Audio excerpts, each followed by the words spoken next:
Florence, 1346. A man lurks in the shadows of the Basilica of Santa Croce, alone, unseen, and waiting. There's a blade tucked beneath his cloak, and another man's name on his lips. A man who won't live to see another sunrise. The assassin in the shadows is one breath away from salvation, or the gallows. He's killed 37 men for coin before the age of 30. But in the Middle Ages, being a hitman wasn't the glamorous game of cat and mouse depicted in today's movies. It was a death sentence with a slow fuse. Before the mafia, before James Bond, there were the bravi, hired killers who stalked cobbled streets for gold and vengeance. You didn't apply for this job, you were dragged into it. Some worked for noble houses locked in blood feuds. Others were tools of political vendettas or worse, hit lists approved by bishops and popes. But make no mistake, these weren't dashing mercenaries or suave super spies practicing their tradecraft. They were expendable blades to be used, feared, and then erased.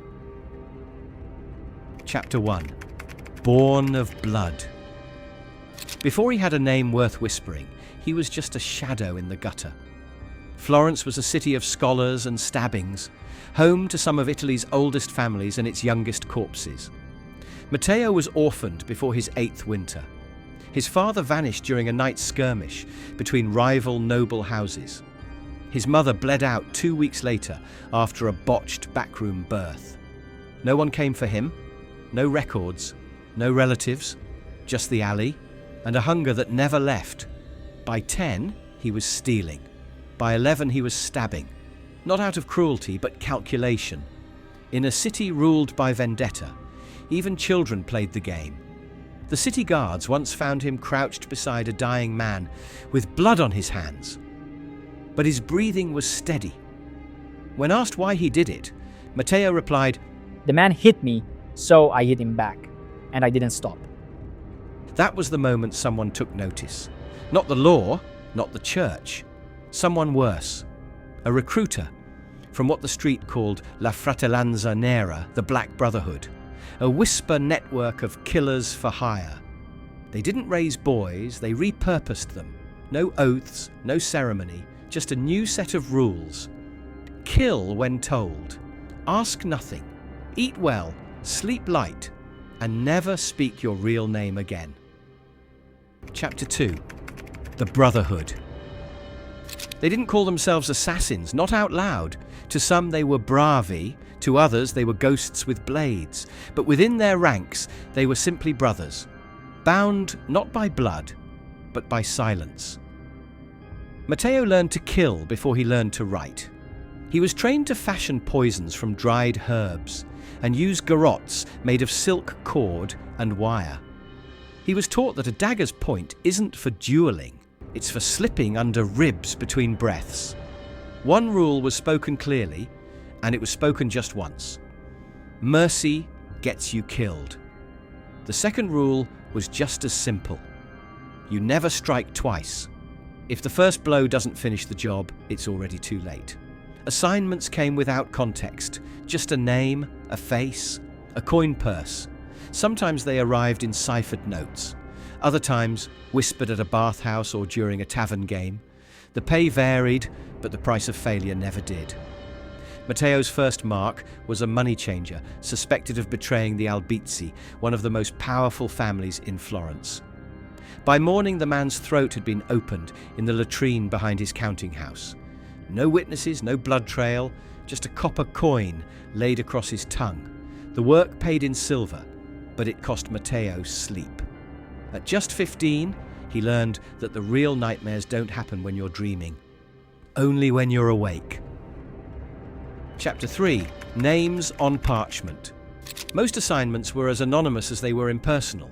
Drop-offs in taverns, secrets tucked into bread loaves, but this came sealed with red wax, the kind used by magistrates or bishops. The target was Lord Giuliano della Morte, a nobleman, merchant and war advisor for Florence's eastern border. Della Morte was beloved in public, but despised in secret. Rumours clung to him like rot beneath perfume.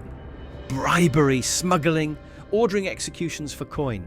But Matteo wasn't paid to listen to rumors. He was paid to end them. Too public, too powerful, too many eyes. Someone wants him gone, but not cleanly. They want the message felt. He studied the man for days. At Mass, the noble knelt like a saint, but his guards stood like wolves, allowing no easy opening. Until Sunday, during High Mass in Santa Croce, a crowded chapel, a holy hour, and a single breath of silence between prayer and slaughter. Chapter 4, Blood in the Chapel. Sunday morning, High Mass. What better place to disappear into a crowd? What worse place to spill blood? Santa Croce was sacred ground, but for killers it was cover. Noise, movement, and the illusion of peace. Della Morte sat near the altar, surrounded by guards disguised as pilgrims. Every step closer was a gamble for Matteo. One breath, one opening. If I hesitate, I die. Then a child, barely 6, stepped into the gap between the sinner and the faux saint. And just like that, the killer's usually flawless timing becomes a misstep. The blade struck true, but escape was never guaranteed. Guards shouted, a woman screamed, the sanctity shattered like glass. In the confusion, Matteo vanishes into Florence's veins, wounded but alive. For now. Chapter 5, No Saints, No Silence. He'd escaped the chapel, but not untouched. Steel had kissed his ribs, and now every breath burned. There was no glory in what he had done, and no payment, not yet, just silence and the smell of his own blood to keep him company. The church buried the traitorous saint with silver and sermons. But the eulogy made no mention of Della Morte's extortion, his own contract hits, the lives Matteo thought he'd saved by ending this one. Then came the silence, the kind that meant something had gone wrong. The contact who gave him the assignment vanished. The paymaster was silent. They hired me to kill him. Now they pay others to kill me. Florence had laws for men like Matteo, unwritten and merciless. A killer without a patron was just meat for the crows. He stopped sleeping, started seeing faces that weren't there.